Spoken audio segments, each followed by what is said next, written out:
നമുക്ക് മറ്റുള്ളവരിലുള്ള അത്രയും വിശ്വാസം നമ്മിൽ ഉണ്ടാകാറുണ്ടോ? കേൾക്കാം ഇന്നത്തെ ശുഭദിന ചിന്ത. നമസ്കാരം, ഞാൻ കവിത കണ്ണൻ. ഡെയിലി ന്യൂസ് ശുഭദിനത്തിലേക്ക് സ്വാഗതം.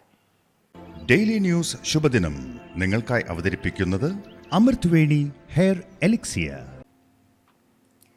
നാൽക്കവലയിൽ ആളുകൾ കൂട്ടം കൂടി നിന്നു. ഒരു സർക്കസുകാരൻ വലിച്ചുകെട്ടിയ വളരെ ഉയരമുള്ള കയറിലൂടെ നടക്കുകയാണ്. കയ്യിൽ ഒരു വടിയുണ്ട്. കയറിന്റെ പാതി വഴിയിലെത്തിയതും അയാളൊന്നുലഞ്ഞു. ആളുകൾ ആശങ്കയോടെ ശബ്ദമുയർത്തി. പക്ഷേ ആ കയറിൽ ബാലൻസ് ചെയ്ത് അയാൾ മറുവശത്തെത്തി. പിന്നീട് അയാൾ കയറിയത് തന്റെ മകനെയും കൊണ്ടായിരുന്നു. ഇത്തവണ ആളുകൾ പരിപൂർണ നിശബ്ദരായിരുന്നു. തങ്ങളുടെ ശബ്ദം കൊണ്ട് അയാളുടെ ശ്രദ്ധ തെറ്റിയാലോ എന്നുപോലും അവർ പേടിച്ചു. അത്തവണയും അയാൾ വളരെ സുരക്ഷിതമായി തന്റെ മകനെയും കൊണ്ട് മറുവശത്തുകൂടെ തിരിച്ചിറങ്ങി. ആളുകൾ കരഘോഷത്തോടെ അവരെ സ്വീകരിച്ചു. ധാരാളം പണവും നൽകി. അപ്പോൾ അയാൾ ചോദിച്ചു, ഞാൻ ഇനിയും ഈ കയറിലൂടെ നടന്നാൽ സുരക്ഷിതമായി മറുവശത്തുകൂടെ തിരിച്ചിറങ്ങുമെന്ന വിശ്വാസം നിങ്ങൾക്കുണ്ടോ? അവർ ഉവെന്ന മറുപടി നൽകി.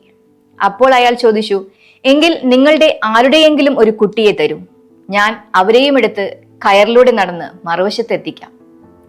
അതുവരെ കരഘോഷമുയർത്തിയ ആൾക്കൂട്ടം നിശബ്ദമായി. അയാൾ ചിരിച്ചു.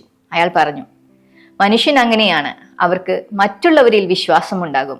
പക്ഷേ സ്വന്തം കാര്യം വരുമ്പോൾ ആ വിശ്വാസം ഉണ്ടാകണമെന്നില്ല. പലപ്പോഴും നമുക്ക് മറ്റുള്ളവരെ ഉപദേശിക്കാനും അവർക്ക് അത് ചെയ്യണമെന്ന് വിശ്വസിക്കാനുമെല്ലാം വളരെ എളുപ്പമാണ്. പക്ഷേ സ്വന്തം പ്രവൃത്തിപഥത്തിൽ അവ കൊണ്ടുവരണമെന്ന നിർദ്ദേശമാണ് പലപ്പോഴും പാലിക്കപ്പെടാൻ സാധിക്കാതെ വരുന്നത്. എത്ര വിശ്വാസം നമുക്ക് മറ്റുള്ളവരോടുണ്ടോ അത്രയും അല്ലെങ്കിൽ അതിലധികം വിശ്വാസം നമുക്ക് നമ്മിലുണ്ടാകാൻ പരിശ്രമിക്കാം.